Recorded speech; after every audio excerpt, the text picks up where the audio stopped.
전남 순천에서 일면식도 없는 여학생을 살해한 30대 남성이 술에 취해 기억이 나지 않는다고 주장해 공분이 일고 있습니다. 일각에선 심신미약으로 감형이 되는 게 아니냐 이런 우려가 나오는데 주치 감형 가능성 있는지 따져보겠습니다. 김정민 기자, 오늘 피해자 신상이 공개가 됐죠. 네, 맞습니다. 경찰은 범행의 잔인성이 인정되고 범행의 증거가 충분하다며 국민의 알 권리 차원에서 피의자 박대성에 대한 신상 정보 공개를 결정했습니다.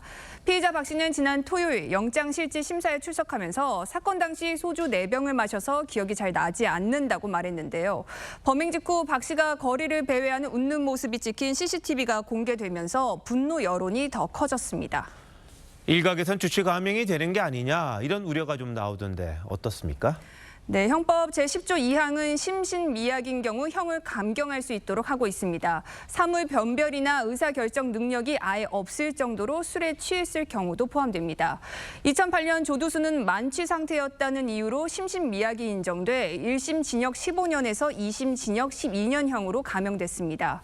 2022년 이용구 전 법무부 차관은 택시기사를 폭행해 재판에 넘겨졌는데 만취로 인한 심신미약을 주장하기도 했습니다. 자, 우리나라는 그렇다 치고요. 다른 나라도 술에 취한 상태에서 범죄를 저지를 경우 감형이 됩니까? 네, 주요국 중에서는 일본이 한국과 비슷한 법 조항을 갖고 있고 중국과 독일은 주치 상태에 저지른 범죄라도 처벌을 해야 한다는 법 규정이 따로 있습니다. 프랑스는 음주 후 저지른 폭행과 성범죄 등은 가중 처벌합니다. 이 주치 감형 조항을 아예 없애야 한다 이런 여론도 많잖아요. 네, 2017년부터 5년 동안 일어난 강력 범죄를 따져봤더니 술에 취한 상태에서 저지른 게 4건 중 1건에 달할 정도였습니다. 이에 따라 지난 21대 국회에서 주치 감경을 폐지하는 내용의 법 개정안이 4건 발의됐지만 모두 폐기됐습니다.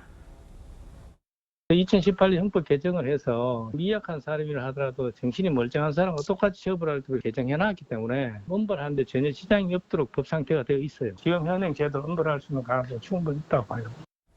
형법상 순천 여학생 살인 사건의 피의자가 감형될 가능성 있는 겁니까?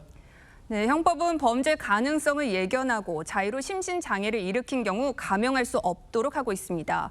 무분별한 주치 감형을 제한하는 법 조항인데 순천 여학생 살인사건 피의자 박대성은 흉기를 준비하고 범행 후 달아난 정황이 있어서 심신미약을 인정받기 어려울 것이란 의견이 지배적입니다. 넉넉히 심신장애로 인정할 수 있는 사안에 대해서도 이제 피고인이 어느 정도 사물변별 능력이나 의사결정 능력이 있다고 보여진다면 여러 정황을 놓고 볼 때 심신장애로 인한 감면 또는 감경을 쉽사리 하지 않는 분위기입니다. 피의자가 술에 취해서 기억이 나지 않는다 이런 말 참 여러 번 들은 것 같은데요. 법원이 좀 더 엄격한 판단을 해야겠습니다. 김 기자, 잘 들었습니다.